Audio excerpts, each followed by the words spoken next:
Sebelum kita mulai kajian kita pada kesempatan siang kali ini, senang sekali kita tentunya bertemu kembali di Baitus Syakirin. Setelah mungkin 3 bulan kita tidak berjumpa dan kita tidak bertemu. Dan tentunya pada kesempatan hari ini panitia menyodorkan kepada saya satu tema tentang keutamaan mencari ilmu. Saya tadi sempat bertanya ketika tadi sedang dijamu di rumah belakang, kenapa kok temanya menuntut ilmu? Karena ternyata sudah 3 bulan kita libur Ustadz, dan kita ingin menghangatkan kembali supaya kita tahu manfaatnya ketika kita mencari ilmu. Karena saya adalah Ustadz yang baik dan sabar. Saya berkata oke, kalau itu yang diinginkan. Jadi insya Allah kita bahas tema ini untuk menghangatkan perjalanan kita, karena manusia itu butuh diingatkan. Karena terkadang ada beberapa hal yang dia lupakan dan terkadang terlewatkan oleh banyak kesibukan dan banyak perkara. Semoga apa yang kita tetap pelajari pada kesempatan hari ini akan tetap membawa kebaikan untuk kita insya Allah. Jadi kita agak lega. Biasanya kita membicarakan tentang kubur, malaikat maut, kematian. Hari ini kita membicarakan tentang ilmu. Semoga ini juga pun membawa kebaikan, membawa energi kembali kepada kita. Supaya kita tahu kenapa kita harus mencari ilmu di dalam perjalanan hidup kita insya Allah. Assalamualaikum warahmatullahi wabarakatuh. Innalhamdalillah wassalatu wassalamu ala rasulillah wa ala alihi wa sahbihi wa man tabi'ahum bi ihsan ila yaumil qiyamah. Keluarga besar Baitus Syakirin dan kepada seluruh penuntut ilmu yang selalu hadir membersamai kita. Tentunya kita memohon kepada Allah semoga kita tidak menjadikan hati kita itu penuh dengan kebencian dan kesombongan. 2 perkara ini menurut saya sangatlah penting kedudukan kita sebagai penuntut ilmu. Karena terkadang ketika kita menuntut ilmu banyak perkara yang terjadi. Banyak gesekan yang kita jumpai dan terkadang banyak pertikaian yang membenturkan kita dengan orang lain. Penuntut ilmu itu butuh hati yang sangat lapang untuk senantiasa memaafkan umatnya Nabi Muhammad. Sejengkel apapun kita kepada sebagian orang, bagaimanapun kita harus ingat mereka pun adalah umatnya Nabi Muhammad SAW. Dan bisa jadi kita pun memiliki kecintaan yang sama kepada Nabi Muhammad.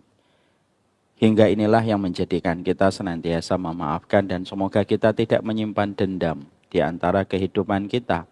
Karena dendam itu memberatkan hati kita dan ternyata secara medis. Dendam itu bisa meningkatkan kortisol pada tubuh kita dan merendahkan imun pada tubuh kita. Kortisol itu apa Ustadz? Kortisol itu merupakan pemicu terjadinya penyakit kanker, salah satunya naudzubillah min dzalik. Dan itulah yang menjadikan kita senantiasa harus ingat sebuah ayat yang paling luar biasa. Ayat ini hangat sekali ketika menyapa hati kita. Ketika Allah menyampaikan di dalam surat An-Nur ayat yang ke-22. Waliya'fu waliyasfahu ala tuhibbuna ayyakfirallahu lakum. Hendaklah kamu memaafkan, hendaklah pula kamu berlapang dada. Apakah kamu tidak senang ketika engkau dimaafkan oleh Allah sebagaimana ketika kita memaafkan? Semoga kita di dalam perjalanan ilmu kita semakin kita mudah memaafkan suami kita, mudah memaafkan istri kita, mudah memaafkan anak-anak kita, dan supaya kita sama-sama mudah memaafkan umatnya Nabi Muhammad. Janganlah kita memakai hadisnya Nabi hanya untuk memusuhi orang. Janganlah kita memakai hadisnya Nabi untuk memisahkan Nabi Muhammad dengan umatnya. Padahal Nabi adalah orang yang paling sayang kepada umatnya. Tahukah kita apa hadis Nabi yang ditulis di atas kuburan Nabi?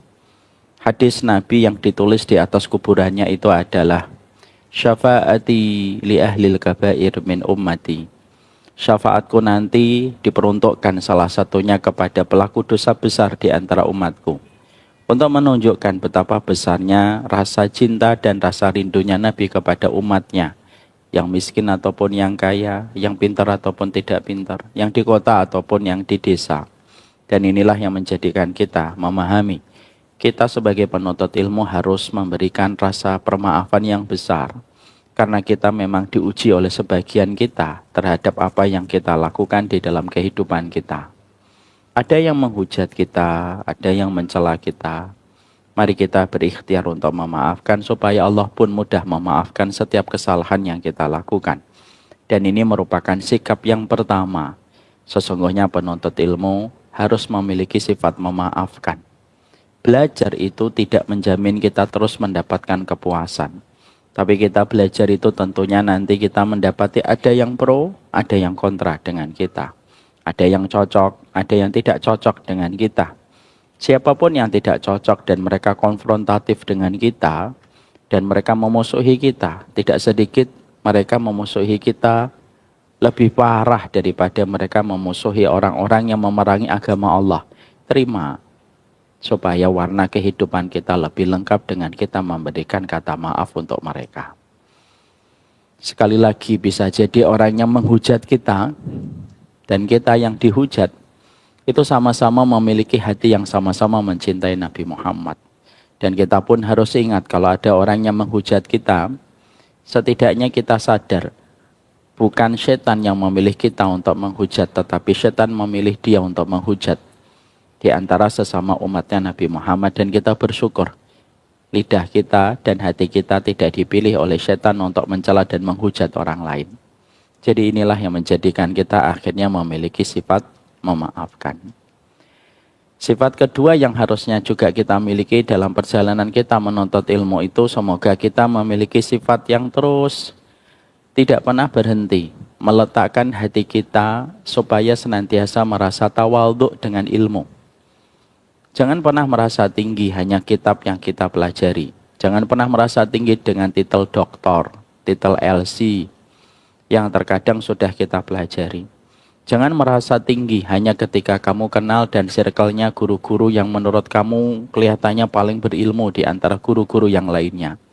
Karena kedekatan kita dengan siapapun tidak menjamin keberkahan, karena ilmu itu yang suci itu ilmunya. Dan penuntutnya itu tentunya tidak suci. Karena sucinya para penuntut ilmu tergantung bagaimana ikhtiarnya. Itulah yang menjadikan kita paham. Ibnu Taimiyah itu paling ketakutan kalau beliau itu merasa sombong dengan ilmunya. Makanya Imam Ibnu Taimiyah salah satu di antara guru besar dan sering menjadi rujukan ilmu banyak ulama hari ini. Syekhul Islam itu sering sekali menepuk dadanya. Iyyaka na'budu wa iyyaka nasta'in. Kepada Engkau ya Allah kami menyembah dan kepada Engkau kami meminta pertolongan. Kenapa ayat ini yang selalu dibaca oleh Imam Ibnu Taimiyah? Ketika beliau khawatir terhadap kesombongan, ayat ini meruqyah beliau untuk mengingatkan kepada hatinya bahwasanya ilmu yang beliau kuasai pun tidak akan pernah beliau dapatkan kecuali karena pertolongan Allah. Apa yang kita banggakan dari ilmu sih? Kok sampai kita merendahkan orang? Apa yang kita banggakan dari ilmu sampai kita mencaci majelis ilmu yang lainnya? Apa hebatnya ilmu yang kita pelajari? Kalau hanya dengan itu kita merendahkan dan menodai kehormatan majelis taklim yang lainnya. Kita itu mempelajari ilmu justru semakin mempelajari betapa mahalnya kehormatan seorang muslim. Dan kita berupaya supaya kita tidak menjadi sombong. Sikap memaafkan itu melapangkan hati. Sikap merendah itu mengumpulkan rahmat di dalam kehidupan kita. Para ulama salaf, para ulama terdahulu itu mereka mengatakan rahmatnya Allah itu sebagaimana air. Mereka berkumpul di tempat yang rendah dan tidak pernah air mendaki di tempat yang tinggi. Dan sesungguhnya ketika kita ingin mendapatkan rahmatnya Allah, tidak ada yang berkumpul pada diri kita kecuali kita tawadhu di dalam perjalanan kehidupan kita. Makanya tidaklah orang yang sudah berkumpul rahmatnya Allah kecuali dia merendah. Lalu kerendahan itulah yang menjadikan dia melembut dalam setiap sikapnya dan sikap muamalahnya.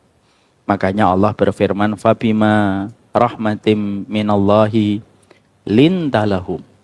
Kalau bukan karena rahmatnya Allah, tentunya kamu tidak akan bisa bersikap lunak terhadap mereka. Untuk menjelaskan kepada kita bahwasanya rahmatnya Allah itu yang akan menjadikan kita mendapatkan banyak kebaikan. Semoga kita menjadi penuntut ilmu yang mudah memaafkan dan tidak pernah menjadi jumawa dan sombong terhadap ilmu yang kita peroleh. Alhamdulillah, tentunya senantiasa kita bersyukur betul kepada Allah atas setiap nikmat yang Allah berikan kepada kita. Terutama kenikmatan yang senantiasa harus wajib kita syukuri itu kenikmatan-kenikmatan yang membawa kepada sebuah keabadian. Kenikmatan yang membawa sebuah keabadian itu nikmat yang ternyata tersimpan untuk kita petik pada kehidupan kelak di akhirat. Ada perkataan bagus Bapak dan Ibu yang disampaikan oleh Syekh Utsaimin, salah satu ulama besar, beliau sudah wafat. Syekh Utsaimin itu mengatakan, at-tasbihatul wahidah khairun minan dunya wa ma fiha. Kamu mengucapkan tasbih sekali saja itu lebih baik daripada dunia dan seisinya. Kenapa mengucapkan subhanallah sekali saja dengan hati yang ikhlas? Itu lebih baik daripada dunia dan seisinya. Karena seluruh dunia itu akan tiba saatnya tidak berlaku apapun dan tidak ada harga apapun pada dunia itu ketika sudah datangnya hari kiamat. Gunung emas, kenapa menjadi mahal? Karena belum terjadi kiamat. Coba kalau sudah terjadi kiamat, nggak ada yang butuh emas. Deretan mobil mewah, itu karena kita belum meninggal dunia. Sudah kalau meninggal dunia tidak ada lagi harganya. Dan semua itu pasti akan mengalami kerusakan dengan kejadian alam ataupun seleksi waktu. Ataupun terjadinya hari kiamat. Itu pasti rusak. Tapi beda ketika kita mengucapkan subhanallah. Ucapkan sekali saja. Lalu kita mengucapkan dengan ikhlas. Kalimat itu kalau dicatat oleh malaikat raqib, guncangan kematian tidak mampu menghapusnya. Tsunami besar pun tidak akan mampu menghapuskannya. Kiamat pun tidak akan mampu menghilangkannya. Dan kita akan berjumpa kembali dengan ucapan itu dalam bentuk panen pada kehidupan di akhirat. Inilah yang menjadikan kita kalau masih diberikan oleh Allah kesempatan untuk beribadah, kesempatan untuk menutup aurat, kesempatan untuk berprasangka yang baik kepada orang lain. Semua itu kenikmatan besar. Dan itu terkadang kenikmatan yang jarang kita maknai dengan sebuah kenikmatan yang besar. Padahal itu semuanya lah yang akan kita petik dan membawa kebaikan dalam kehidupan kita di akhirat. Seorang ulama pernah ditanya, kapan seseorang itu menjadi budaknya dunia dan kapan pula dia menjadi budaknya akhirat? Kalau ada seseorang yang dia syukuri hanya sebatas material dan finansial, berarti fix dia budaknya dunia. Tapi kalau ada seseorang yang senantiasa bersyukur bukan hanya dalam kenikmatan dunia, tapi dia bersyukur terhadap kebaikan-kebaikan akhirat yang Allah mudahkan kepadanya, maka itulah yang disebut dengan hamba-hamba akhirat. Dan itulah yang menjadikan kita bersyukur kepada Allah. Di balik sholat duhur yang kita lakukan, di balik setiap tilawah yang masih kita baca, maka sesungguhnya itu merupakan kenikmatan yang kita syukuri dan kita semoga berjumpa kembali dengan seluruh amal salih yang kita lakukan.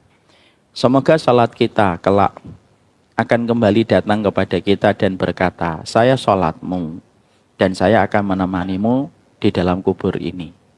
Semoga setiap tilawah kita pun akan datang kepada kita dan setiap tilawah kita dari surat Al-Mulk, dari surat Al-Baqarah, nanti yang akan berkata kepada kita dan menenangkan kita di dalam kubur, saya Al-Baqarah, saya yang akan menemani kamu di dalam kubur. Saya Al-Mulk, sebagaimana kamu membacanya setiap malam, maka aku akan menerangi kuburmu setiap waktu. Dan itulah yang kita harapkan. Kebaikan akhirat itu tidak akan pernah sebanding dengan dunia dan seisinya. Walaupun kita mengucapkan subhanallah hanya sekali. Karena itu yang akan abadi dan dunia yang dibangun hari ini dimanapun dia tidak akan abadi. New York, London, Rusia, kalau jatahnya kiamat sudah datang, luluh lantak dan rata dengan tanah. tapi semua amal soleh kita akan tetap terjaga. Dan itulah yang akan menjadikan kita baru betul-betul bersyukur. Betapa nikmatnya ketika kita diberikan kemudahan di dalam taat, dan betapa besarnya anugerah Allah ketika kita diberikan oleh Allah ibadah. Semoga Allah memberikan kepada kita hati yang bersyukur terhadap nikmat akhirat. Semoga kita menjadi hamba yang bersyukur kepadanya di dalam setiap urusan kehidupan kita. Amin, insyaallah. Sebelum kita melanjutkan, karena tadi beliau sang MC yang semoga diampuni dosanya oleh Allah, belum mengucapkan taqabbalallahu minna wa minkum, maka saya yang mengucapkan. Maafkan ya, anak saya yang satu ini memang suka grogi. Oh ya. Apa? Iya, buru-buru atau tidak buru-buru antum melupa. Maka saya mengucapkan taqabbalallahu minna wa minkum, taqabbal ya karim. Walaupun ini diucapkan ketika kita sudah memasuki hampir ke pertengahan di bulan Dzulqa'dah, tidak apa-apa. Semoga doa ini menjadikan apa yang kurang pada amal Ramadan kita ditambahi oleh Allah. Semoga doa ini apabila ada yang tipis dari amal soleh kita di bulan Ramadan, Allah tebalkan. Dan apabila ada yang bengkok, Allah luruskan. Dan semoga doa ini berpacut dengan takdir, lalu memberikan kebaikan kepada kita di akhirat dan menjadikan kita Ramadannya diterima. Jangan cepat lupa dengan Ramadan yang kita sudah lewati. Orang yang cinta kepada Ramadan tidak akan mudah dilupakan oleh Ramadan. Ramadan itu bukan mantan yang harus dilupakan. Bagus nggak kata-kata saya? Ramadan itu adalah teman yang sejatinya berpisah sementara untuk berjumpa kembali. Ibu dan bapak tahu, seluruh para sahabat Nabi, seluruh para tabi'in, mereka itu ingat Ramadan sepanjang tahun. 6 bulan setelah ditinggalkan Ramadan, mereka berdoa. Semoga mereka diterima amalnya di bulan Ramadan, dan mereka melazimi doa itu 6 bulan. Dan ketika mereka sudah 6 bulan menuju Ramadan berikutnya, mereka meminta supaya dipanjangkan umurnya menuju kepada Ramadan. Jangan menempatkan Ramadan seperti mantan yang ketika berlalu, maka berlalu ingatan kita tentang Ramadan. Kita harus selalu ingat Ramadan. Dan sesungguhnya teruslah mengetuk pintu langit supaya Ramadan kita diterima. Supaya ketika kita kurang maksimal, semoga Ramadan kita ketika kita backup dengan doa. Maka itulah yang menjadikan Ramadan kita menggoreskan nama kita di pintu Ar-Rayyan. Teruslah berdoa setiap waktu, setiap saatnya. Bapak sebagai suami ngingetin istri, "Mah, jangan lupa Ramadannya terus diminta kepada Allah." Memang betul itu taha, itu di depan mata. Tapi Ramadan itu bukan sesuatu yang patut untuk dilupakan. Semoga kita terus berdoa, Rabbana taqabbal minna. Kalau ingin ditambahi, silakan ditambahi, Rabbana taqabbal minna fi Ramadan. Ya Allah, terima seluruh amal kami di bulan Ramadan. Kami begadang, kami lelah, kami habis-habisan harta ketika pada Ramadan. Semoga Ramadan kita yang kita susul dengan doa, kayak anak kecil ketika merengek meminta mainan kepada bapaknya. Karena seringnya merengek, bapaknya tidak betah dan tidak tahan. Dan akhirnya anak itu dibelikan mainan. Karena konsistennya anak itu merengek. Kita ini harus merengek kepada Allah. Betul-betul mohon kepada Allah. Terima ya Allah Ramadan saya. Terima Ramadan saya ya Allah. Tolong banget terima Ramadan saya. Semoga itulah yang menjadikan Ramadan kita diterima. Sekalinya Ramadan kita diterima, sebanding dengan pahala kesabaran yang kita lakukan di dalam kehidupan. Semoga Allah terima amal Ramadan kita insya Allah. Ibu dan bapak yang semoga Allah rahmati dan Allah berkahi. Kita pada kesempatan hari ini akan menghangatkan kembali tentang perjalanan kita. Kenapa di dalam perjalanan kehidupan kita itu harus menuntut ilmu? Setiap bulan bersama dengan kami kita membahas kitab At-Tadhkirah. Bersama ustadz-ustadz yang lain pun kita juga membahas banyak kitab dengan versi tema yang berbeda-beda. Pertanyaannya adalah, kenapa kita ini harus menuntut ilmu? Karena ketika kita mengetahui alasan melakukan sesuatu menjadikan kita mampu konsisten melakukan perkara itu. Kita tidak akan konsisten melakukan satu perkara kalau kita tidak memahami latar belakang alasan kenapa kita harus melakukan itu. Inilah yang menjadikan kita, saya ingin supaya kita ketika menuntut ilmu bukan hanya sekedar rutinitas, tapi kita kembali menghangatkan diri kita. Kenapa kita harus membaca buku di waktu malam? Kenapa kita harus mengikuti kajian? Kenapa kita harus mendengarkan guru? Kenapa kita harus mengurangi entertain kita di dalam kehidupan kita? Dan kenapa ilmu itu menjadi salah satu perkara penting dan pokok pada kehidupan kita ketika kita menjadi hambanya Allah? Saya memperhatikan tidak ada agama yang sangat menekankan kepada pemeluknya untuk menuntut ilmu kecuali Islam. Pada agama-agama yang lain, mungkin ada ibadah yang dilakukan secara kolektif setiap pekan atau setiap bulan. Tapi saya tidak pernah menjumpai itu majelis-majelis kajian pada agama-agama lain. Tetapi pada agama kita ada majelis kajian. Ada kajian per hari, ada kajian per 3 hari, ada kajian per pekan, ada kajian per bulan. Dan itu begitu mewarnai dalam kehidupan agama kita dan sunnah kita. Dan kita harus tahu supaya kita mengerti kenapa kita senantiasa memprioritaskan kita dengan ilmu pada perjalanan hidup kita. Kita tentunya paham, ilmu itu bukan karena kita pengangguran. Kita belajar itu ilmu karena kita tahu betapa hebatnya ilmu akan memberikan kepada kita banyak kebaikan. Dan kebaikan itu yang harus kita kenali kembali. Ini mungkin sebagian yang hadir pada kesempatan ini. Mungkin sebagian besar sudah pernah mendengar. Tapi kita review kembali dan kita mengulang kembali. Supaya setidaknya ketika kita menjadi seorang umatnya Nabi Muhammad itu tidak bisa lepas keberadaan dia dengan ilmu. Saking begitu besarnya kebutuhan kita kepada ilmu di dalam perjalanan hidup. Makanya kalau ada orang sering bingung sama orang yang sering datang ke kajian dan berkata, "Mbak, saya itu bingung deh ngelihat kamu tuh kajian terus." Justru kita lebih bingung sama orang yang tidak pernah kajian. Katakan sama dia, kalau kamu bingung ngelihat saya kajian terus, saya tuh lebih bingung dengan kamu nggak pernah kajian. Karena pada dasarnya, bagaimana kita akan mengerti apa yang kita lakukan kalau kita tidak memiliki ilmu? Ilmu itu kan memberikan kekuatan untuk kita. Ilmu itu memberikan energi untuk kita. Kalau kita tidak memahami ilmunya, maka alasan apa kita bisa bertahan melakukan sesuatu kalau kita tidak memahami ilmunya? Saya menjadi guru, tapi kalau saya tidak tahu ilmunya, mungkin saya tidak akan kuat menghadapi resiko dan konsekuensi ketika ada pro dan kontra.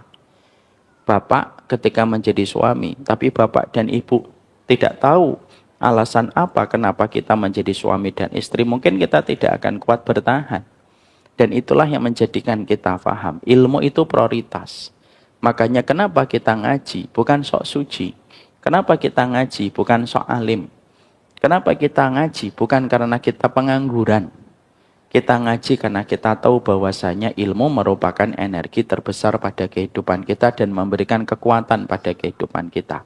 Dengan ilmu itulah kita tahu apa yang harus kita lakukan dan apa yang tidak perlu kita lakukan. Dengan ilmu kita tahu mana yang perlu untuk kita perbaiki dan mana yang kita perlu evaluasi ketika kita mendapatkan ilmu di dalam perjalanan hidup. Makanya tidak akan pernah sama antara orang yang berilmu dengan orang yang tidak berilmu di dalam perjalanan hidupnya. Dan itulah yang menjadikan kita memahami kembali keutamaan ilmu itu apa. Dan kita nanti kalaupun pasti punya waktu, kita akan belajar apa yang harus kita hiasi dalam setiap ilmu yang kita peroleh dan kita dapatkan di dalam kehidupan kita. Sekali lagi, ilmu itu merupakan kebutuhan kita. Kalau ada seseorang semakin terdominasi dengan konten hiburan dan entertain, ya semakin dia nanti akan bingung dan mudah untuk frustasi. Karena dia tidak punya alasan untuk bertahan di dalam perjalanan hidupnya. Makanya maaf, standar hidup kita tidak boleh diatur oleh standar TikTok. Dan standar kehidupan kita tidak boleh diatur dengan standar Instagram. Dan kita harus paham, orang yang membuat konten di TikTok dan orang yang membuat konten di Instagram belum tentu semuanya itu sayang kepada kita ketika memberikan konten itu. Banyak orang yang memberikan konten itu terkadang mereka itu membuat konten hanya untuk mendapatkan engagement yang tinggi. Supaya mereka mendapatkan AdSense dan mendapatkan iklan dan mendapatkan uang. Walaupun terkadang konten itu berdampak kepada berbagai macam kemudaratan yang dirasakan oleh orang yang mendapatkan. Makanya kalau kita sibuk dengan konten entertain, pasti kita mudah frustasi. Tapi kalau kita sibuk dengan ilmu, maka sesungguhnya daya kekuatan hidup kita itu tidak akan sama dengan mereka yang terbiasa dengan entertain. Makanya sampai kita mendapati penelitian di Harvard University ada namanya brain rot. Orang yang terbiasa terus pakai konten, justru otaknya itu akan mengecil. Dan akhirnya mengakibatkan dia tidak bisa fokus kepada satu perkara yang dia lakukan ketika terlalu banyak untuk mengakses entertain. Untuk menjelaskan kepada kita, berarti betul yang disampaikan Allah dan Rasulnya. Ketika kita disuruh untuk menyibukkan dengan ilmu, jauh sebelum Harvard University membuat rilis penelitian tentang brain rot, kita akhirnya paham. Memang ilmu itulah yang membuat kita dalam kehidupan itu mendapatkan alasan untuk bertahan di dalam perjalanan hidup. Sekali lagi, tidak boleh ada standar TikTok di antara keluarga muslim. Tidak boleh ada standar Instagram. Dan kadang-kadang standar TikTok itu, penumpang gelapnya itu setan. Yang akhirnya membuat kita asalnya biasa-biasa aja, tapi setelah melihat konten, akhirnya kita itu berprasangka buruk terhadap apa yang kita miliki ketika kita melihat satu konten. Contoh, ada satu istri, suaminya pendiam. Dan dia tahu suaminya pendiam itu tetapi penuh cinta kepada dirinya. Cuma memang suaminya itu pendiam. Karena memang dulu kuliahnya teknik mesin. Contoh, ketika objeknya itu mesin mati. Ketika kerja, dia menjadi kepala mesin di sebuah pabrik. Orangnya pendiam, tetapi penuh cinta kasih kepada istrinya, walaupun tidak terafirmasi dengan kalimat-kalimat verbal. Tiba-tiba selama ini bertahun-tahun istrinya paham, suaminya itu penuh cinta kasih kepada dirinya. Sampai satu waktu sang istri melihat konten di TikTok. Kalau suamimu pendiam, ada 5 kemungkinan. Belum tentu dia cinta kepada dirimu. Nomor 5 akan mengejutkanmu. Akhirnya dia scrolling 1, 2, 3, 4, 5. Yang akhirnya dia tidak berprasangka sebelumnya kepada suaminya. Gara-gara konten, dia mulai berprasangka yang buruk kepada suaminya. Makanya betul kata Nabi, inna minal bayani lasihrun. Sebagian dari narasi itu di dalamnya ada sihir.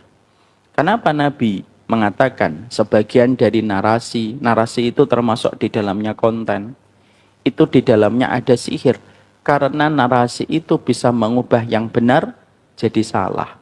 Yang salah jadi benar. Dan itulah bentuk fungsinya sihir. Untuk mengubah yang batil menjadi benar dan yang benar menjadi benar, menjadi batil. Maka itulah bahayanya kalau kita akhirnya sibuk dengan konten. Lalu tidak menyibukkan diri kita dengan berbagai macam ilmu. Makanya orang-orang yang membuat konten-konten pertengkaran, seharusnya dia tidak akan pernah mampu eksis kalau kita itu tidak memberikan viewer kita kepadanya ketika kita melahap konten-kontennya. Tapi kenapa banyak orang hari ini itu nggak punya modal agama, tapi bicara apa saja bisa dalam agama. Kenapa bisa bertahan? Karena kita lebih sibuk dengan konten daripada sibuk dengan ilmu. Sehingga akhirnya orang-orang yang nggak punya ilmu itu naik ke atas. Naiknya ke atas karena kita yang lihat.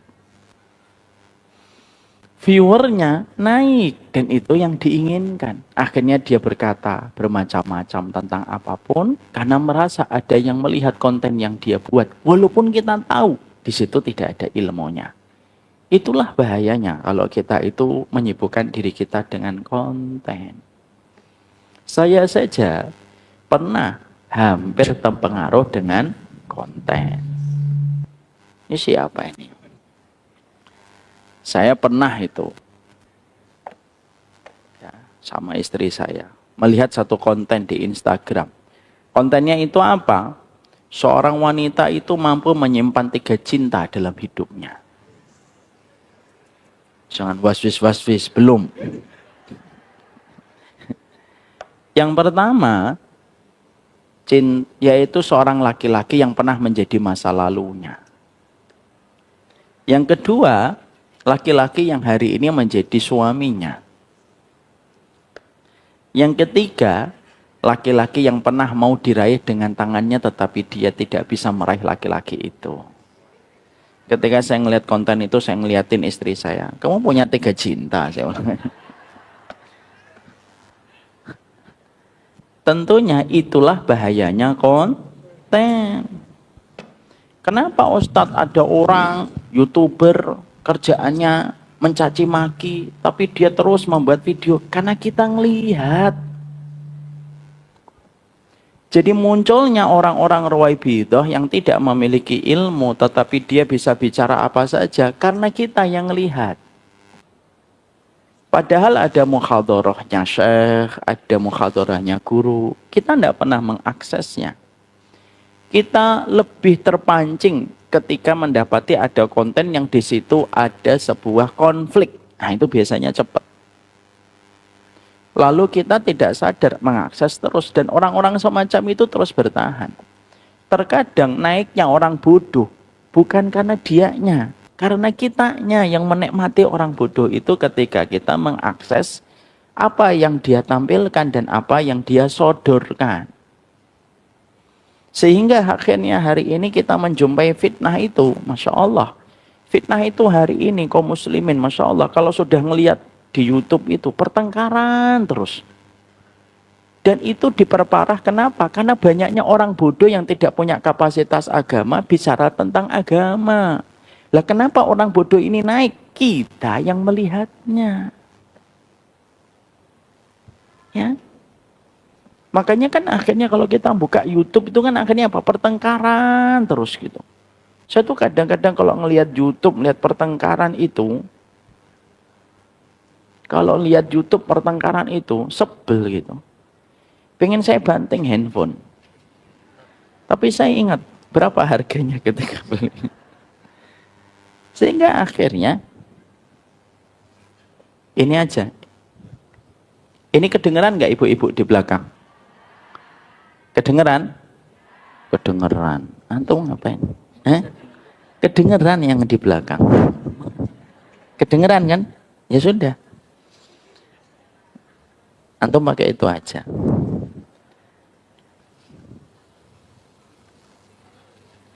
Sampai mana tadi? Mau dikasih panggung. Mari kita doakan lagi semoga beliau diampuni dosa-dosa.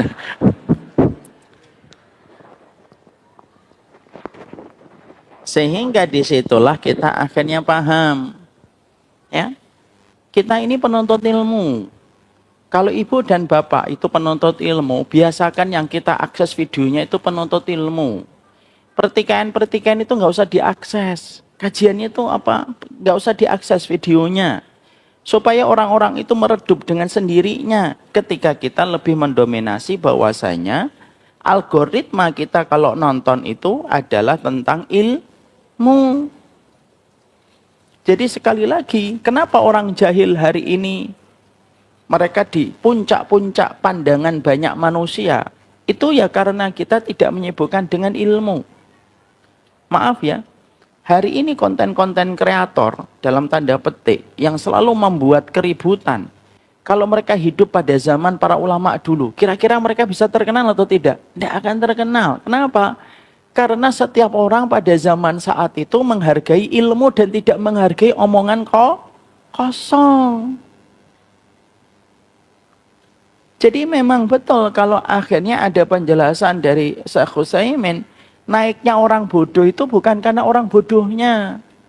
Naiknya orang bodoh itu karena kita terkadang yang sudah menuntut ilmu pun masih mau untuk melahap apa yang disodorkan oleh orang yang tidak punya ilmu.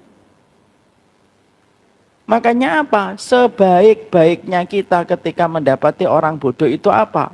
Ambil doanya Nabi Musa, fa'arid anil jahilin.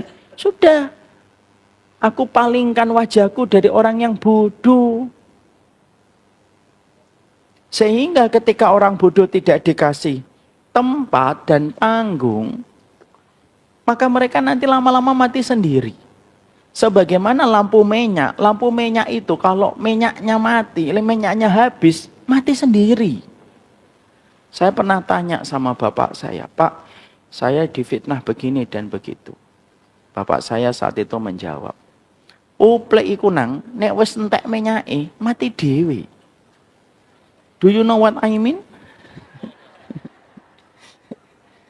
Lampu minyak itu kalau sudah habis minyaknya, mati sendiri kok. Orang yang bicara tanpa ilmu, tidak punya kapasitas, tidak bisa dibuktikan dia sekolah di mana, baca kitabnya seberapa. Lalu kita akses, lalu kita berikan kepadanya perhatian, walaupun hanya mengomentari ketika kita tidak setuju. Ketidaksetujuan kita pun sudah menaikkan view-nya. Dan itu menaikkan dia ke tempat yang lebih tinggi untuk dilihat sama orang lain. Itulah yang menjadikan kita mengerti. Tersebarnya orang-orang bodoh itu terkadang ketika kita sebagai penuntut ilmu masih suka untuk mengambil ilmu, masih suka mengambil entertain daripada kita mengambil ilmu. Dan itulah yang menjadikan kita sekali lagi sadar. Kita ini sadar bahwasanya ilmu itu yang kita butuhkan. Dan bukan keramaian, bukan omongan orang yang tanpa dasar, bukan tanpa latar belakang. Lawong kita sekarang itu ada tukang batu ngomong agama, kita dengerin. Ada orang mungkin dia tidak pernah belajar agama, kita dengerin. Padahal dia tidak memiliki sama sekali kapasitas agama dan belajar di dalam menyampaikan apa yang dia utarakan. Cukup orang semacam itu dibiarkan. Jangan pernah dikasih minyak. Supaya tidak semakin tersebar fitnah yang menjalar pada kehidupan umatnya Nabi Muhammad. Ustaz cerita siapa sih? Enggak cerita siapa-siapa. Supaya kita paham. Sehingga disitulah akhirnya kita memahami kita ini memerlukan ilmu di dalam perjalanan hidup kita. Ya, kecuali orang itu betul-betul belajar. Fudail bin Iyad, mantan maling, tapi belajar ilmu syar'i, tertata, terpola, punya akhlak yang baik, dan akhirnya jadi ulama. Malik bin Dinar, mantan peminum khamr, tapi dia akhirnya menjadi ulama ketika belajar. Tidak sibuk bicara, tapi sibuk belajar dulu. Tukang batu pun bisa menjadi ulama selama dia betul-betul mau belajar. Semuanya itu tergantung proses belajarnya supaya apa yang keluar dari mulutnya itu bukan sesuatu yang sifatnya sampah, tetapi sesuatu yang merupakan cahaya dan petunjuk di dalam kehidupan manusia. Sekarang kita mempelajari Ustadz. Keutamaan kita menuntut ilmu itu setidaknya ada 5 alasan. yang menjadikan kita nanti akhirnya paham. Kenapa saya harus memaksakan diri untuk ngaji? Karena 5 alasan itu menjadi energi terbesar kita untuk terus mengaji. Walaupun kita bukan lahir dari dunia pesantren. Itu yang menjadi alasan kita untuk memberikan energi kepada kita untuk terus datang ke taman-taman surga dan untuk mendengarkan taman-taman surga pada setiap kesempatan kehidupan kita. 5 ini tidak mewakili seluruh keutamaan ilmu yang tentunya kalau kita bahas mungkin sampai 15 poin atau 20 poin. Kita akan membahas 5 yang paling relate dengan apa yang kita pahami supaya kita senantiasa sadar. Kita dan ilmu itu bukan ilmu yang butuh kita, tetapi kita yang butuh kepada ilmu. Sehingga ketika ilmu itu tidak kita cari, ilmu pun tidak akan pernah merasa merugi. Ilmu tidak pernah salah memberikan kepada pencarinya, sebagaimana kita pun harus paham. Setan tidak pernah salah memilih musuh juga. Makanya ilmu pun juga tidak akan pernah salah untuk mencari siapa yang menjadi keluarganya dan siapa yang tidak layak menjadi keluarganya. Ini pula yang menjadikan kita supaya paham, supaya proses belajarnya kita itu di dalam menuntut ilmu itu tidak hanya sekedar mut-mutan. Ketika nanti di pekan ganjil, kita datang. Ketika di pekan genap, kita absen. Tapi betul-betul akhirnya kita memiliki alasan untuk terus hadir dalam setiap ilmu, dan kita menyadari betapa besarnya dampaknya ilmu pada kehidupan kita. Dan para ulama salaf menjelaskan, pada kesempatan ini setidaknya 5 perkara dampak besar ketika kita menuntut ilmu di dalam perjalanan hidup kita. Yang pertama, kita ambilkan dari perkataan Imam Ahmad. Imam Ahmad itu mengatakan kepada kita bahwasanya ilmu itu kita cari pada perjalanan hidup kita ketika kita mempelajari ilmu akhirat berkaitan tentang perkataan Allah dan perkataan Rasul. Jadi ilmu itu yang paling penting itu berkaitan tentang perkataan Allah dan perkataan Rasul. Yang berkaitan pula bagaimana membangun jalan keselamatan untuk kehidupan kita di alam barzah dan memberikan jalan keselamatan kepada kita pada kehidupan akhirat. Itu ilmu. Sifat yang lainnya tambahan. Ilmu dunia tambahan. Tapi ilmu yang paling penting, ilmu yang berkaitan tentang qala Allah wa qala Rasul, berkaitan tentang perkataan Allah dan Rasul dan apa yang menjadi keselamatan kita di alam barzah dan di alam akhirat. Saya kalau boleh menyampaikan, kita hari ini mendapati satu kondisi yang ironis. Ironisnya itu apa? Banyak orang yang mereka itu semangat mencari ilmu dunia. Seakan-akan hidup di dunia itu selama-lamanya.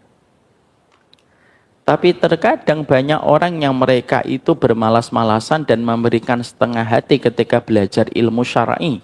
Seakan-akan hidup di akhirat itu cuma sebentar.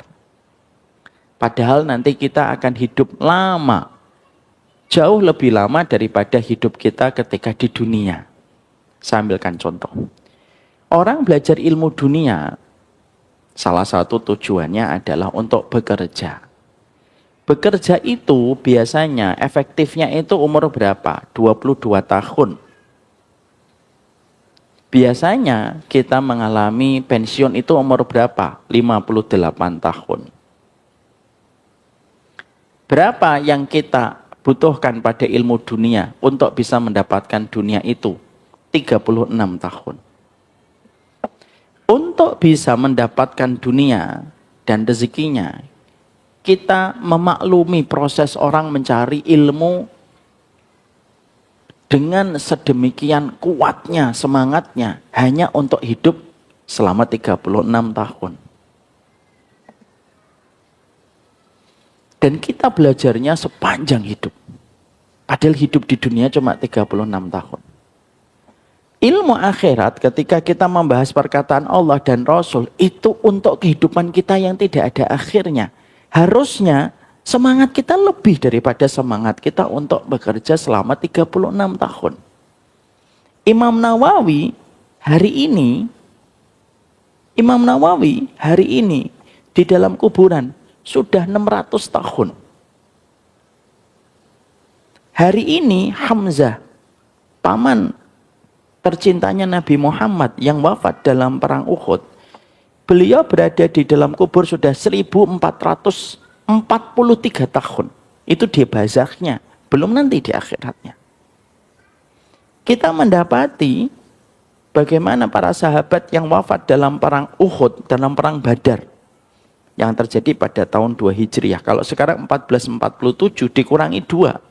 Berarti para syuhada Badar itu sudah berada di dalam kubur 1445 tahun di dalam kuburnya. Itu mengingatkan kepada kita, kalau kehidupan nanti setelah kita mati, baru di alam barzah bisa sepanjang itu, maka sesungguhnya harusnya kita paham, kalau hanya kerja untuk dunia, pensiun umur 58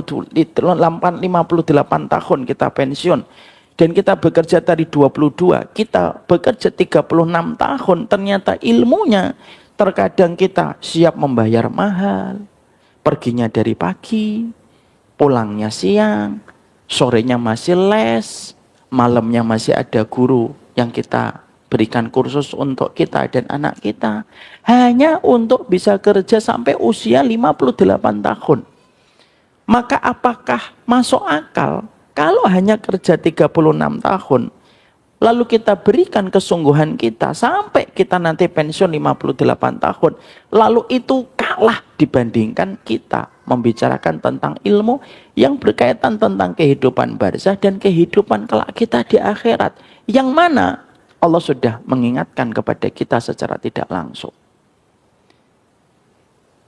Hamzah saja sudah hidup Hamzah saja sudah di dalam kubur aja 1443 tahun, dan itu masih berjalan ke depan. Maka itulah yang menjadikan kita mengerti. Makanya belajar ilmu syar'i tanpa kita menafikan keutamaan belajar ilmu duniawi, kalau memang kita niatkan karena Allah, itu memiliki peranan besar pada kehidupan kita. Mungkin ilmu syar'i hari ini dipandang dunia itu sebelah mata, tapi bagi kita yang beriman kepada hari akhir, ilmu syar'i itu tidak pernah dipandang sebelah mata. Makanya kalau ada orang berkata, orang sudah sampai ke bulan, kamu masih belajar tentang bagaimana sholat. Loh, sholat itu menuju bukan hanya ke bulan. Sholat itu menuju kepada kehidupan yang jauh lebih tinggi daripada bulan, yaitu kehidupan akhirat. Makanya akhirnya perkara semacam ini memudahkan kita untuk merenungi.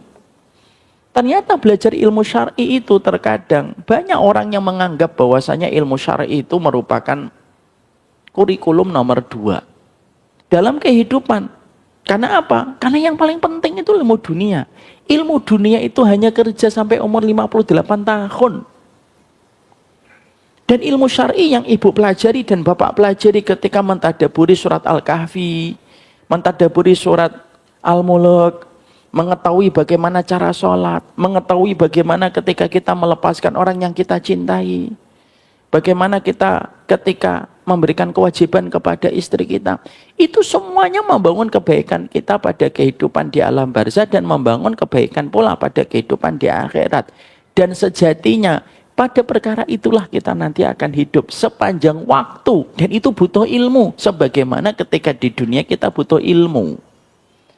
Maaf ya Bu, Bapak, kita saja pada kehidupan di dunia saja, kita ini butuh ilmu supaya kita bisa diterima di satu pekerjaan kantor. Kalau kita mengajukan lamaran ke Telkomsel, mungkin nggak bagi kita membawa ijazah cuma SD? Nggak mungkin. Maju ke bagian HRD. Mau jadi apa, Pak? Kalau bisa jadi manajer. Bawa ijazah? Bawa. Ijazahnya mana, Pak? Ini, cuma 1 lembar. Iya. Ijazah mana? SD Impres 01. SMP-nya nggak ada. SMA-nya nggak ada. Apa yang kita pikirkan ilustrasi kisah ini kalau betul-betul terjadi, kita akan mengatakan, gila orangnya. Mungkin bagian HRD lalu segera menelpon security dan mengatakan kepada security, Mas, iya, ada orang gila masuk ke kantor saya. Kalau hanya masuk ke Telkomsel, saya sebutkan contohnya Telkomsel, ternyata kita harus sekolah 2 tahun PAUD, 6 tahun SD, 3 tahun SMP, 3 tahun SMA, 4 tahun kuliah, S1, dan sekarang S1 di Indonesia itu jarang dapat kerjaan. Harus S2. Tambah lagi 2 tahun. Totalnya 18 tahun. Hanya untuk bisa mendaftar Telkomsel. Maaf. Apakah kita mengira bahwasanya kualitas surga itu lebih rendah daripada Telkomsel sampai kita merasa tidak butuh ilmu ketika kita menuju surga? Berarti kita tidak paham sifatnya surga. Jadi tadi kan saya mengatakan, kalau ada orang yang bingung melihat kita sering ngaji, kita lebih bingung sama orang yang tidak pernah ngaji.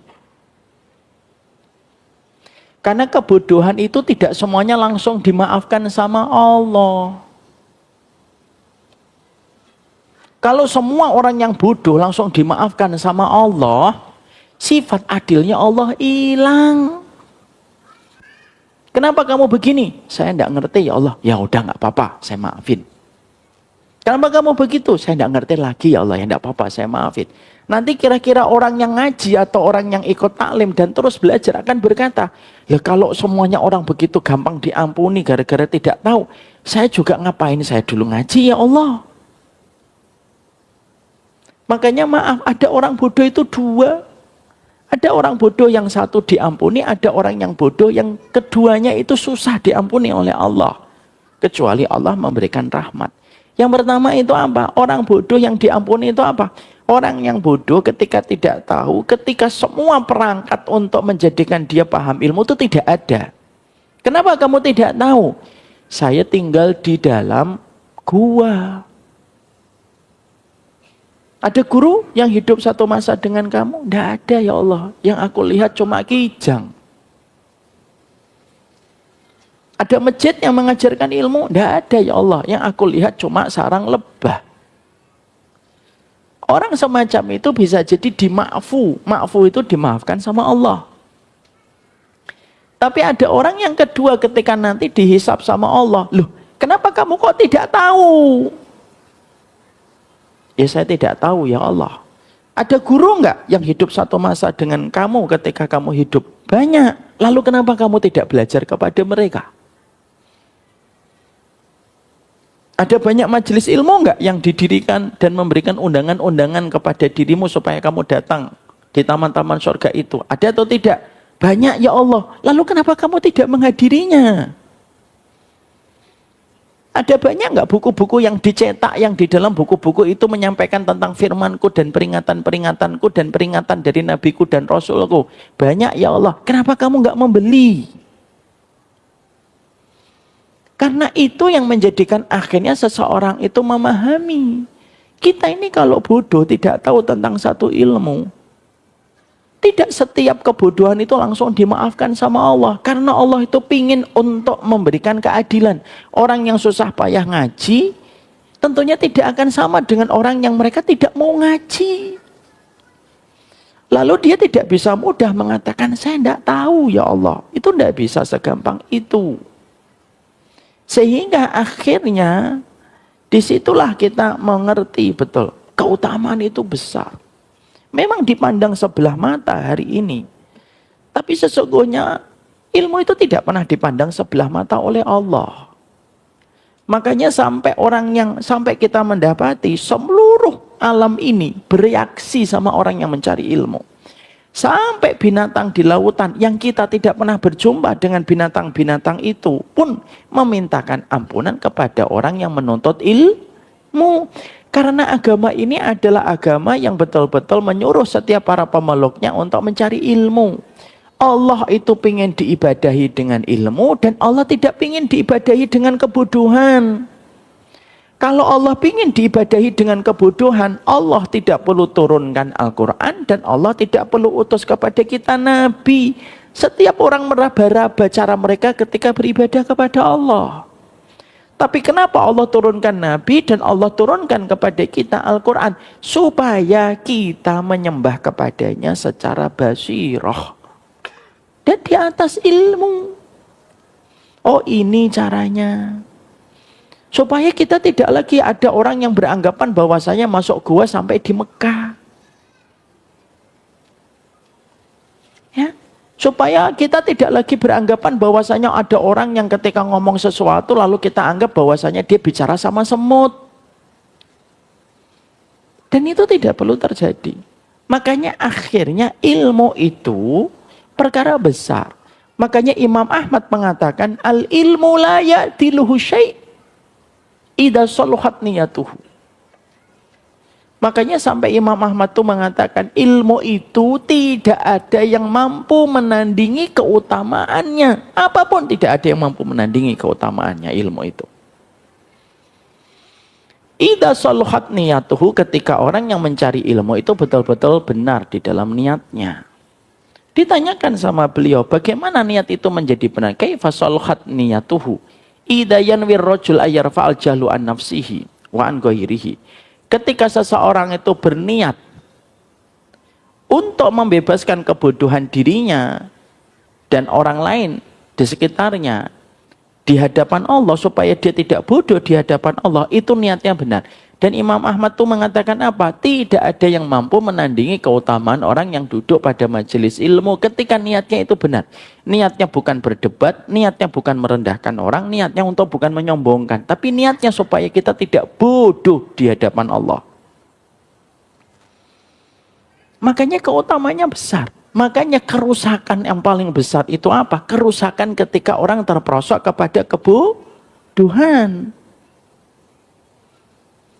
Itulah yang menjadikan akhirnya kalau orang itu betul-betul memahami ilmu ini, maka keutamaannya dan pahalanya besar. Makanya sampai dikatakan dan dijelaskan sama Imam Syafi'i, ibu dan bapak kita memulai kajian tadi jam berapa? 1:30. Lalu ada orang yang sholat sunnah bersama dengan kita di luar. Dia sholat 2 rakaat salam, 2 rakaat salam, 2 rakaat salam. Dan sekarang masih 2 rakaat salam misalnya. Dan kita masih duduk di taman ilmu. Maka keutamaan kita jauh lebih tinggi daripada yang sholat sunnah 2 rakaat. Itu jauh lebih tinggi daripada yang sholat 2 rakaat, 2 rakaat salam, 2 rakaat salam. Kenapa? Itu sholat sunnah, hukumnya mustahab. Kita yang duduk di taman ilmu itu hukumnya wajib. Maka dia itu paling besar kedudukannya. Dan itu merupakan jalan pintas kita menuju surga. Jalan pintas itu perkara yang sejatinya itu mendekatkan kita kepada surga lebih cepat. Makanya inilah jalan pintas. Makanya duduknya seseorang ketika mereka terlibat dengan kajian, dengan taklim, hadirnya dia pada majelis-majelis ilmu, itu sebenarnya bukan sesuatu yang sifatnya ringan, tapi dia merupakan sesuatu yang besar. Itulah yang menjadikan saya selalu berkata berulang-ulang, kita ngaji itu bukan karena kita pengangguran. Kita ngaji itu karena kita tahu bahwasanya prioritas kita dalam kehidupan itu ilmu. Surga identik dengan ilmu sebagaimana ikan identik dengan air. Dan ini jalan pintas kita ke surga. Ya? Ilmu itu yang akan memberikan kepada kita perkara yang membantu kita di dalam kehidupan kita. Sehingga orang kalau sudah mendapatkan ilmunya, itu tidak akan sama antara orang yang berilmu dengan orang yang tidak berilmu. Qul hal yastawil ladzina ya'lamuna wal ladzina la ya'lamun. Apakah sama antara orang yang tahu dan berilmu dengan orang yang tidak tahu dan tidak berilmu? Ya tidak sama. Saya sering mengambilkan sebuah permisalan yang ada di dalam Al-Quran. Anjing itu ada 2, Pak, Ibu. Anjing itu ada 2.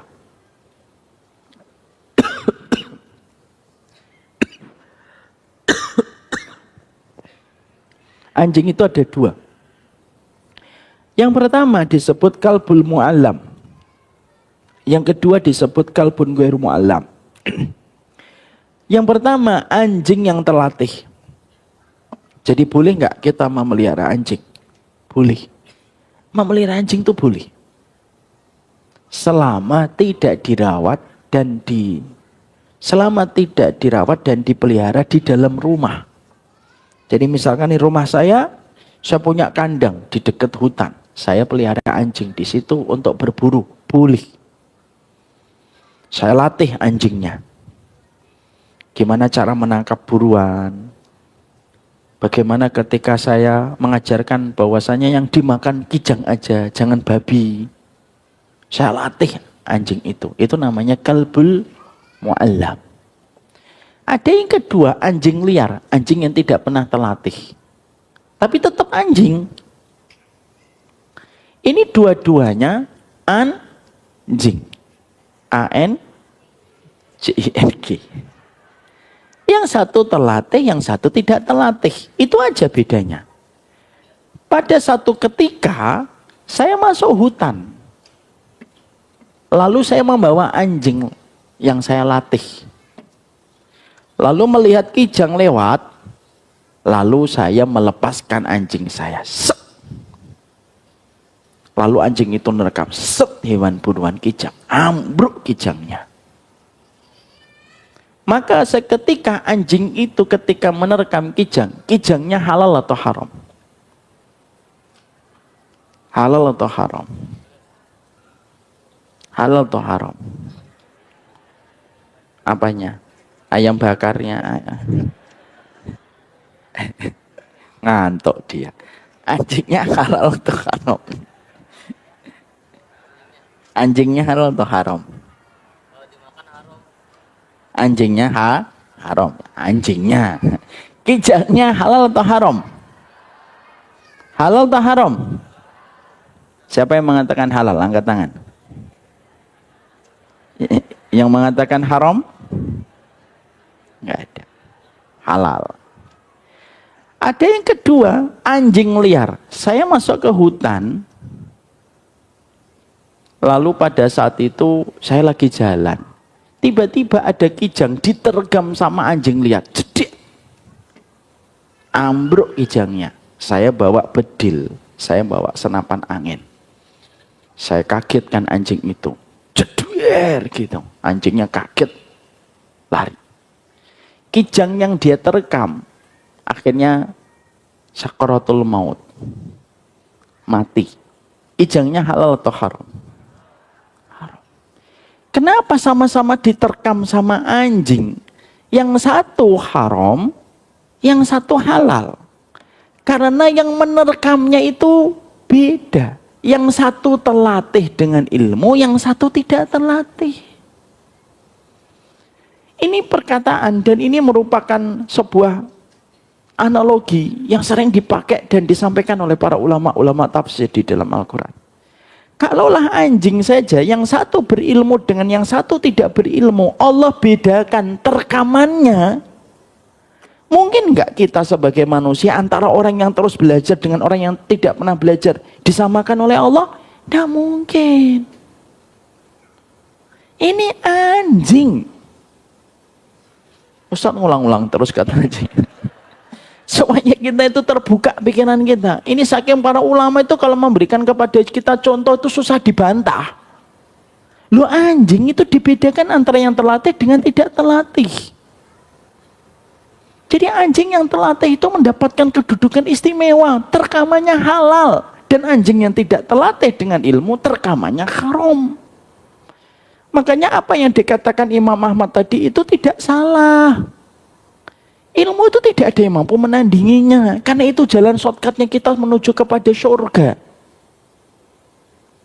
Makanya kata Pak Habibie ketika beliau di usia senjanya sebelum beberapa tahun meninggal dunia. Apa penyesalan terbesar Pak Habibie? Penyesalan terbesar Pak Habibie itu apa? Saya tidak sempat belajar ilmu syar'i. Loh itu yang mengatakan adalah orang yang telah dinobatkan menjadi orang yang paling pintar se-Indonesia. Ternyata penyesalannya bukan ketika dia mengatakan, oh ya saya nyesel belum sempat membuat roket. Enggak. Dan penyesalan itu disampaikan sama orang yang memiliki anugerah akal dan IQ yang luar biasa. Tapi penyesalannya ketika dia tidak mempelajari tentang syar'i di dalam kehidupan agama. Ini menjadikan akhirnya kita memahami bahwasanya kita tidak boleh melihat ilmu agama dan ilmu syar'i itu sebagaimana orang awam ketika melihat ilmu agama. Makanya kan sering saya menyampaikan dalam banyak sekali perkataan. Saya tuh paling tidak setuju kalau ilmu agama dan kajian itu disebut dengan siraman rohani. Kenapa saya tidak setuju? Kalau siraman rohani itu identik bahwasanya kita datang kalau lagi gersang. Mau kemana? Mau siraman rohani. Padahal kajian itu kita butuhkan setiap waktu dan setiap saatnya. Dan setiap kita mendapatkan ilmu, itu mendapatkan energi dalam kehidupan kita. Kita mendapatkan energi terus dalam kehidupan kita. Makanya akhirnya ini merupakan jalan pintasnya seorang mukmin menuju kepada surganya Allah. Ini contoh Bapak dan Ibu. Ini saksinya istri saya. Beberapa tahun yang lalu.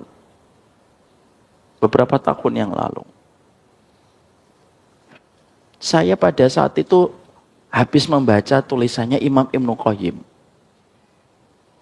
Imam Ibnu Qayyim itu menjelaskan. Tahu yang dijelaskan Imam Ibnu Qayyim? Enggak, kan saya belum menyampaikan. Imam Ibnu Qayyim itu ternyata menjelaskan begini. Ketika ada laki-laki dan perempuan menikah, dalam catatan takdirnya Allah menetapkan laki-laki dan perempuan itu punya anak. Dan anak itu akan lahir. Semenjak anak itu lahir, cepret. Lalu dia menangis gitu. Gitu. Semenjak saat itu, kata Imam Ibnu Qayyim, ada sebagian dari dosanya ditaruh oleh Allah di satu tempat khusus. Dosa bapaknya, dosa ibunya. Setelah punya anak, anaknya baru lahir. Dosanya ada sebagian dosanya ditempatkan di tempat khusus. Di mana maksudnya Allah ketika menempatkan dosa itu di tempat khusus, supaya dosa itu hanya bisa dihapuskan oleh kelelahan dan keletihan semenjak dia merawat anaknya ketika baru lahir. Jadi semakin kita lelah ketika kita merawat anak, semakin besar pahala yang Allah berikan dan dosa yang Allah hapuskan. Ketika saya mendengarkan hadis ini, kayak energi atau tidak energi? Energi. Bagi saya yang punya anak 8 ini energi banget. Ya kan? Makanya kalau ada bapak dan ibu ngomong, enak ya Ustadz ya, anaknya 8 seru. Seru. Belum tahu serunya kayak apa. Saya tawaf aja dari jam 7 sampai jam setengah 2 baru selesai. Coba bayangkan tawaf itu Pak. Dari Mekah sampai dari Madinah ke Mekah ini cerita sedikit. Curhat Ustadz? Enggak, cerita. Saya dan keluarga 8 anak. Kami berangkat siang dari Madinah sampai di Mekah malam. Mau rencana langsung tawaf, sa'i dan tahallul. Disepakati dengan rombongan kecil kita saat itu. Ya sudah habis isya. Habis isya kita tidurkan anak-anak, kita mandikan itu. Habis isya anak-anak pada tidur. Ya sudah, tidak bisa malam itu, besok pagi. Jam 7 kita keluar. Tawaf, sa'i. Jam 7 pagi selesai itu setengah 2. Setiap putaran gitu, berhenti. Yang satu nyusu, berhenti lagi. Tawaf lagi, talbiyah. Sembari talbiyah ngitungin anak. Jadi saya itu labbaik, Allahumma labbaik. 1, 2, 3, 4. 8 jalan. Pernah saya ngitung 1, 2, 3, 4, 5, 6, 7. Saya kaget, loh kok 7? Ternyata 1 saya gendong. Itu kejadian. Tanya istri saya. Maka setelah kita dapetin kayak itu, bahwasanya ilmu itu bahwasanya kelelahan kita itu menghapuskan dosa, itu dapat energi atau tidak? Dapat. Jadi fungsinya ilmu itu supaya kita itu memiliki energi dan supaya kita tidak terbentur dengan banyak masalah. Kadang-kadang kehidupan kita, Pak, Ibu, kenapa terbentur dengan banyak masalah? Ya karena kita tidak mengambil ilmu. Kadang-kadang Bapak dan Ibu mendapatkan masalah itu bukan Allah yang jahat kepada kita, enggak. Kadang-kadang kita terbentur dengan masalah itu karena kita tidak mendapatkan ilmu untuk bisa menyelamatkan diri kita dari benturan itu. Makanya Allah itu menyelamatkan kita dari benturan. Intinya satu, harus pakai ilmu supaya benturan itu dapat kita hindari ketika kita senantiasa jujur berinteraksi dengan ilmu. Makanya kata Imam Ahmad, ilmu itu jalan pintas. Dan ketika duduknya kita dari 1:30 sampai nanti jam 3, ini luar biasa pahalanya di sisi Allah. Kita selalu nanti berbenturan dengan banyak masalah itu apa? Karena kita tidak mau mempelajari ilmunya. Ini contoh nih, kisah nyata. Saya ketika pernah menyampaikan Bapak dan Ibu, durhakanya orang tua kepada anak. Ini kisah nyata. Durhakanya orang tua kepada anak itu salah satunya, kadang-kadang anak itu durhaka kepada kita. Karena kita dulu pernah durhaka kepada orang tua kita. Sering saya sampaikan ini? Sering. Kalau kita bentak ibu kita, belajar. Nanti anak kita akan bentak kita. Itu termasuk salah satu hukum pasti dalam kehidupan sunnah yang diterangkan oleh Nabi. Saya ketika nerangkan tentang materi itu, ada yang WhatsApp ke saya. Ustadz, tadi materinya membuat saya berpikir panjang, Ustadz. Pertanyaannya simpel. Saya ingin tobat nasuha. Tapi beliau berkata, saya tuh baru sadar hari ini anak saya banting pintu, bentak-bentak saya. Ya karena dulu saya pun terbiasa bentak mama saya, banting pintu. Saya pernah mecahkan gelas di depan mama saya secara sengaja. Ketika saya lagi tantrum dan marah. Apa yang saya hari ini dapatkan dari perlakuan anak saya kepada saya, persis dengan apa yang dulu saya lakukan kepada mama saya. Ketika beliau nyampaikan itu, apa komentarnya beliau, Bapak dan Ibu? Beliau berkomentar, coba andaikan saya dulu waktu muda, ada yang mengingatkan saya, bahwasanya perlakuan saya ke mama bisa mengakibatkan itu terjadi pada perlakuan anak kepada saya. Mungkin apa yang saya rasakan hari ini tidak perlu terjadi ya Ustadz. Itu di WhatsApp, ada WhatsApp. Itu yang menjadikan kita akhirnya paham. Jadi ilmu itu menyelamatkan kita dari benturan. Ada seorang bapak-bapak yang pernah saya ceritakan di sini, yang dulu di kajian, ketika bapak-bapak itu berzina, istrinya hamil, ketika dia menikah, dan akhirnya beliau tidak bisa menjadi wali untuk putrinya yang pertama. Karena putri pertama itu didapatkan dari kehamilan sebelum pernikahan. Maka dia sembari bertanya, kan kisah ini pernah saya sampaikan. Dia tanya, Ustadz apakah benar saya nanti tidak bisa nikahkan putri saya? Saya berkata, tidak bisa Pak. Walaupun saya sudah taubat, iya saya tahu Bapak sudah bertobat. Istrinya bercadar.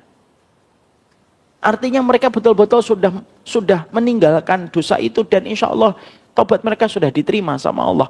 Tapi apalah daya.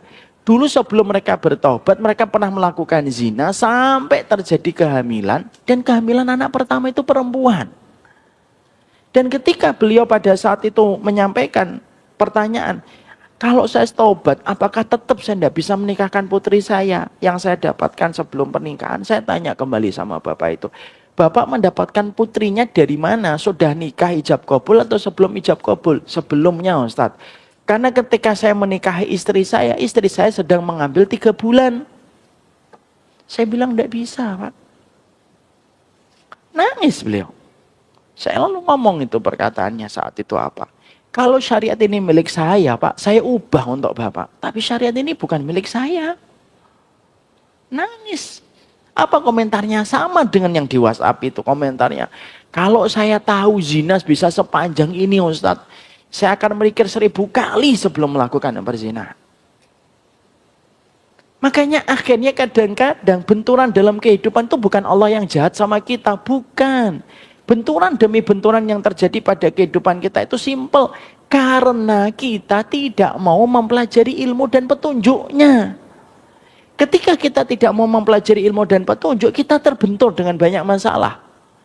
Berapa banyak orang yang kena riba, akhirnya ketika mereka terkena dengan ribanya, mereka itu baru berpikir, oh iya betul ya, riba itu diperangi oleh Allah dan Rasulnya. Ini ada kisah lagi nyata nih. Masya Allah. Dakwah itu mempertemukan saya dengan orang-orang baik yang mereka berkubang dengan dosa, tapi mereka kembali kepada Allah dan mereka memberikan pelajaran dan hikmah. Ada salah satu jamaah bapak-bapak di Bintaro, masih muda, lebih muda daripada saya. Dia berkata, cerita sama saya. Dia itu ngaji, ketika ngaji, sebelumnya dia belum tahu tentang hukum riba. Ngaji, maka ketika ngaji, maka yang diinginkan satu, dia ingin membayar semua hutang-hutang ribanya. Qadarullah, usahanya sukses, dibayar itu semua hutang-hutang riba dengan cepat. Loh, ketika dia mampu membayar hutang riba dengan cepat, kan mendapatkan apresiasi dari pihak banknya. Akhirnya dikasih lagi tawaran untuk meminjam modal riba.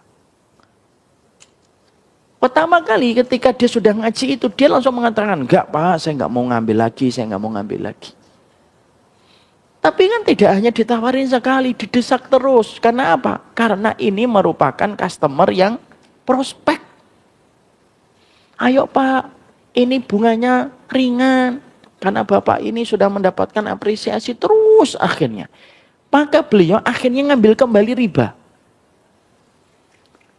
Kalau yang pertama ngambil riba sebelum tahu hukum ribanya. Ini yang kedua, dia ngambil riba karena sudah tahu hukumnya. Tapi karena dia tidak kuat. Karena tawarannya bunganya kecil. Dia punya histori pernah membayar hutang yang besar pun bisa. Sudah, akhirnya ngambil utang lagi riba. Dia buka beberapa usaha bisnis yang baru. Dan apa yang terjadi? Tidak butuh waktu lama, 2 tahun bisnis-bisnis yang baru itu tidak bisa bertahan. Subsidi silang diberikan. Tidak bisa untuk nutup, Pak. Akhirnya ambruk. Usahanya yang pertama yang sering ngasih subsidi silang itu pun ambruk, Pak. Bukan hanya beliau, keluarganya pun ambruk. Datang itu ke rumah saya pada waktu ketika masih COVID pakai ini. Nangis. Dan ketika nangis itu berkata, ya Allah Ustadz, saya udah tahu riba kok masih ngambil riba. Perih sekali ini akibatnya. Dan beliau pisah dengan istrinya. Jadi benturan itu terkadang kenapa? Karena kita tidak mau mempelajari ilmunya. Makanya betul kalau ilmu itu tanda kasih sayangnya Allah. Ilmu itu tanda kasih sayangnya Allah. Supaya akhirnya kita itu terselamatkan dari banyak benturan dan masalah dalam kehidupan kita. Sehingga akhirnya ilmu itu jalan pintas kita menuju kepada surga. Makanya kalau ibu dan bapak mempelajari ilmu, kitab urut, dan saya sampaikan ya, kalau belajar itu kalau bisa jangan tematik terus. Tapi belajar itu mulai terstruktur. Supaya kita bisa tahu progres diri kita di dalam kita menuntut ilmu. Jangan tematik terus. Nanti kalau tematik terus itu kita bingung. Mana yang sudah kita pelajari dan mana yang belum kita pelajari. Ibu sudah berapa lama kajian? 12 tahun Ustaz. Apa aja yang sudah dipelajari? Ah itu, saya juga bingung apa aja Ustaz. Karena belajarnya tematik. Pindah terus kajiannya. Tapi kalau belajarnya struktur, ibu belajar berapa lama? 5 tahun. Apa yang saya sudah pelajari? Riyadhus Shalihin Ustaz, habis. Hadis Arba'in, habis Ustaz. Terus apa lagi? Kitabut Tauhid, selesai. Surat Al-Baqarah, hafal. An-Naba, hafal. Tahu progresnya. Makanya maaf, jangan sampai akhirnya ngaji, bawa satu buku tok. Di situ ada tafsir, fikih, warisan gitu. Sehingga kalau ditanya pelajarannya sampai mana? Bentar Ustadz, ini kok warisan ya gitu. Pelajarannya terstruktur. Karena bagaimanapun itu merupakan jalan pintas kita menuju kepada surganya Allah. Dan itu yang dikatakan oleh Imam Ahmad bin Hanbal. Jadi sesungguhnya ilmu itu merupakan jalan pintas kita untuk menuju kepada surganya Allah. Yang kedua, siapapun yang ingin untuk ditolong ketika melewati sirat, hendaklah dia itu senantiasa melazimi taman-taman surga. Orang yang duduk di majelis ilmu adalah orang yang paling besar diberikan pertolongan ketika melewati sirat. Satu perjalanan yang paling menegangkan yang menjadikan manusia tidak ingat siapapun kecuali dirinya sendiri. Itu ketika melewati sirat. Mana dalilnya bahwasanya kita akan ditolong ketika kita melewati sirat? Duduknya kita pada taman ilmu. Man salaka tariqan yaltamisu fihi ilman sahalallahu lahu tariqan ilal jannah. Barang siapa yang melapangkan jalannya untuk mencari ilmu ketika di dunia, Allah melapangkan jalannya nanti menuju surga. Jalan itu apa? Itu sirat, kata para ulama. Jadi ketika seseorang itu duduk di majelis ilmu, sabar, mengikuti setiap konsekuensinya, mendengarkan, maka dia pun akan ditolong oleh Allah ketika beratnya dan menakutkannya ketika dia melewati di atas sirat. Karena itu janji dari Allah, saking cintanya Allah kepada mereka yang berkumpul di taman-taman ilmu. Siapa yang tidak ingin ditolong ketika melewati sirat? Sebuah perjalanan yang paling menegangkan yang pastinya akan dilewati semua manusia, dan ketika kita melewati sirat, neraka itu terpampang nyata di depan mata kita. Yang ketiga, saya singkat-singkatkan karena udah jam 3. Yang ketiga, kenapa kita harus mencari ilmu? Yang ketiga, karena sesungguhnya dengan kita mencari ilmu itu kita menjadi orang yang terbebas dari orang yang dibenci oleh Allah. Siapa orang yang dibenci oleh Allah? Bukan hanya pezina. Siapa orang yang dibenci oleh Allah? Dikatakan oleh hadis Nabi SAW di dalam satu riwayat, abghadur rijal indallah alimun bid dunya jahilun anil akhirah. Orang yang paling dibenci oleh Allah itu adalah orang yang alim terhadap dunia tetapi bodoh terhadap urusan akhirat. Ketika ditanya dunia, detailnya dia paham. Ditanya tentang urusan dunia dan finansial, detailnya dia mengerti. Tapi sekalinya bicara tentang kehidupan akhirat, maka dia tidak tahu dan dia bodoh terhadap apa yang terjadi pada kehidupan akhiratnya. Bodoh itu bukan hanya hina. Bodoh itu pun merupakan orang yang dibenci oleh Allah di dalam kehidupan ketika dia bodoh terhadap Allah Subhanahu wa ta'ala. Makanya dengan kita mengaji ilmu akhirnya kita tahu Allah itu pengen gimana kalau kita mati. Allah itu pengen bagaimana ketika kita nanti menuju alam barzah. Allah itu pengen bagaimana ketika kita menghadapi masa-masa menuju kepada kematian. Itu yang menjadikan kita terbebas dari berbagai macam kehinaan. Yang keempat, maka setiap ilmu yang kita pelajari menjadikan setiap amal ibadah kita itu dilipat gandakan oleh Allah. Setiap kita telah mempelajari ilmu itu. Contoh, kita mempelajari tentang sholat. Maka semenjak kita mempelajari tentang sholat, semenjak saat itu sholat kita tidak akan sama pahalanya dengan sholat yang tidak didasari dengan ilmu. Saya nih misalkan sholat. Ya, beliau sholat. Tapi ketika saya sholat, saya pelajari dari awal sampai akhir. Gimana takbir itu? Oh, para ulama ada yang mengatakan takbir begini. Oh, sebagian ulama ada yang sampai di sini. Oh, ada sebagian ulama yang tidak terlalu merenggangkan, tetapi di tengah-tengah tidak terlalu mepet, tidak terlalu renggang. Ada yang menutup. Dipelajari dengan detail. Semenjak saat itu sholat kita tidak akan disamakan oleh Allah dengan sholatnya orang yang hanya melihat orang lain ketika sholat dan dia dewasa dengan hanya melihat sholat tetapi tidak pernah mempelajari sholat. Itu beda. Orang yang membaca Al-Ikhlas karena dia pendek dengan orang yang membaca Al-Ikhlas karena dia tahu keutamaan surat Al-Ikhlas, itu beda ketika membacanya. Contoh, saya tanya sama Bapak. Bapak kalau sholat sunnah seringnya surat favoritnya apa? Al-Ikhlas, Ustaz. Kenapa? Pendek. Maka dia tidak akan mendapatkan keutamaan lebih dari apa yang dia baca. Tapi kalau ada orang, ini saya tanya sama beliau, antum kalau sholat baca apa? Surat Al-Ikhlas, Ustaz. Kenapa antum baca surat Al-Ikhlas? Karena sesungguhnya surat itu yang membuat Allah jatuh cinta kepada siapapun yang membacanya berdasarkan hadis riwayat Muslim. Walaupun ini kelihatannya agak mustahil ya dia jawab kayak gitu. Tapi sholatnya dia itu tidak sama dengan sholat yang pertama. Kenapa?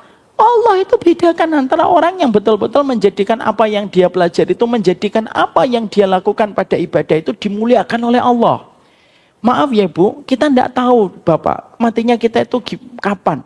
Tapi kalau kita mempelajari kitab At-Tadhkirah, dan kita mempelajarinya dengan jujur, dari awal sampai akhir kita belajar tentang kematian, kita belajar terus tentang kematian, matinya kita tidak akan disamakan oleh Allah dengan orang yang tidak pernah belajar kematian. Karena apa? Ilmu tentang kematian itu nanti bersaksi, ya Allah, fulan ini pernah mempelajari tentang kematian sebelum dia meninggal dunia. Dan ilmu itu akan bicara dan bersaksi tentang apa yang pernah kita cari dan pernah kita pelajari. Lalu dia yang bersaksi di hadapan Allah.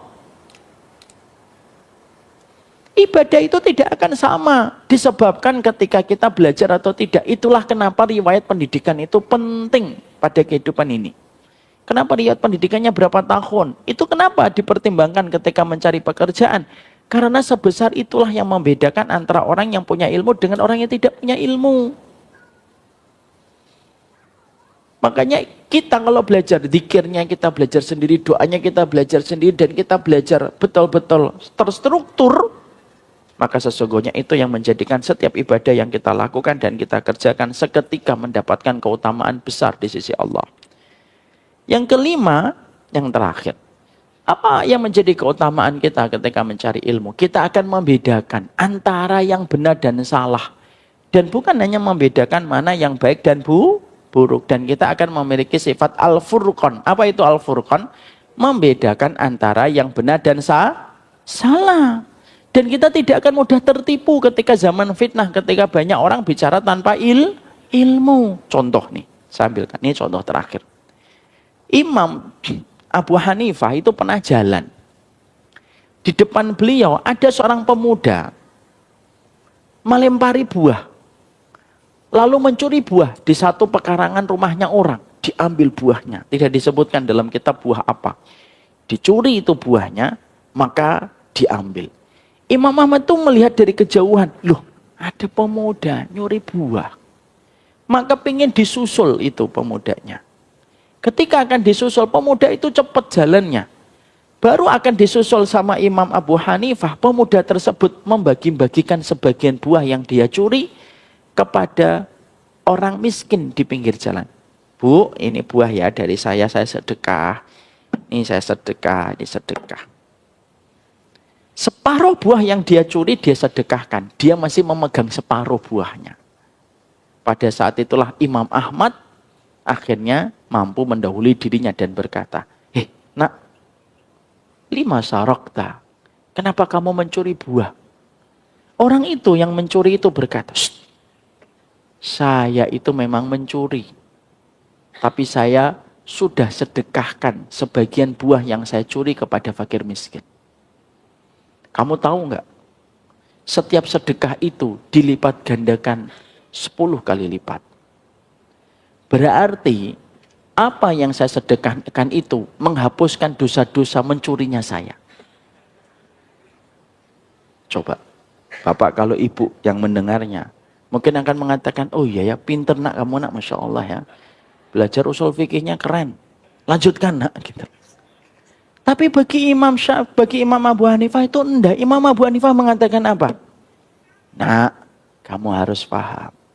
Innallaha thayyibun. Wala yaqbalu illa thayyiban.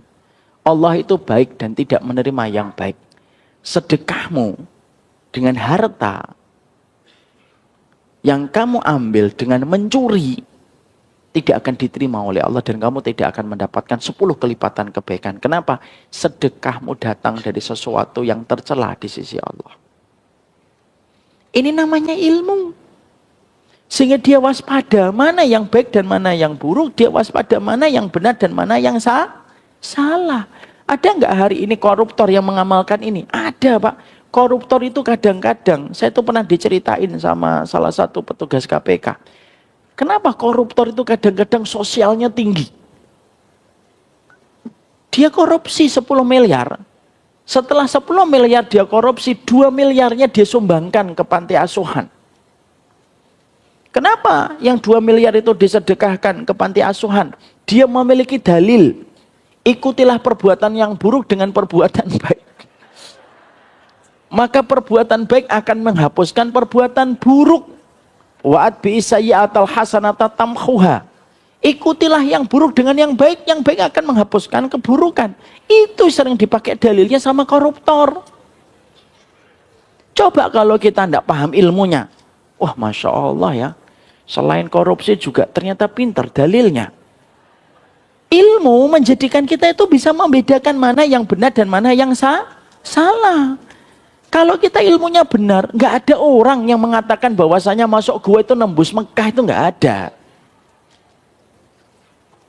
Makanya akhirnya kalau kita memiliki ilmu, Allah memberikan kepada kita sifat furqan. Dan itulah dahsyatnya ketika kita mendapatkan ilmu pada kehidupan.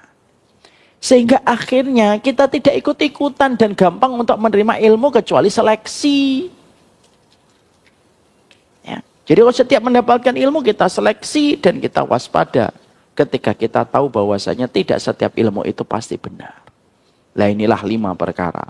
Setidaknya menjadi opening kajian kita insya Allah. Karena kajian-kajian hari Selasa dan hari Kamis insya Allah sudah mulai dibuka. Insya Allah mulai pekan ini. Saya sebagai openingnya, ya tidak apa-apa, saya memang orang baik di depan. Sehingga akhirnya ke depannya kita sudah paham kan kenapa kita harus ngaji. Kenapa kita ngaji? Bukan karena kita pengangguran. Kita ngaji itu karena kita paham bahwasanya ilmu syar'i itu merupakan kebutuhan besar dalam kehidupan kita. Ini yang dapat saya sampaikan dalam pertemuan hari ini. Semoga Allah memberikan keberkahan dari setiap apapun yang kita pelajari. Dan semoga Allah senantiasa memberikan kepada ilmu kepada kita untuk bisa membedakan mana yang benar dan mana yang salah di dalam perjalanan hidup kita. Wassallallahu ala nabiyina Muhammad. Saya serahkan kembali. Antum mau pantun? Enggak, insya Allah.